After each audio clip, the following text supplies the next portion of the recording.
Big ബോസിനുള്ളിൽ വലിയ പ്രശ്നങ്ങളിൽ ഒന്നും ഉൾപ്പെടാത്ത ഒരു വ്യക്തിയാണ് ശ്രീതു. ആ ശ്രീതുവിനെതിരെ ഇന്നലെ പവർ ടീം അംഗങ്ങൾ ഒന്നായി തിരിയുന്ന ഒരവസ്ഥയുണ്ടായി.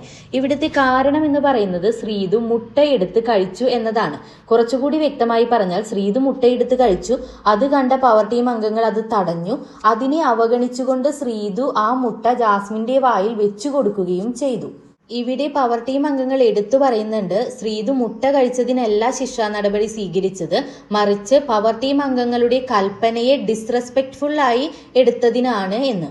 എന്തായാലും ശ്രീതു വളരെയധികം പോയിസ്ഡായി സംസാരിക്കുകയും മറ്റുള്ളവരോട് നന്നായി പെരുമാറുകയും ചെയ്യുന്ന ഒരു വ്യക്തി ആയതുകൊണ്ട് തന്നെ ആ ഹൗസിൽ ശ്രീതുവിന് ശക്തരായ ശത്രുക്കൾ ആരും തന്നെയില്ല.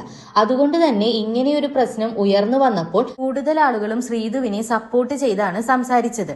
ഉദാഹരണത്തിന് ജാസ്മിൻ, അപ്സര, അൻസിബ എന്നിവർ.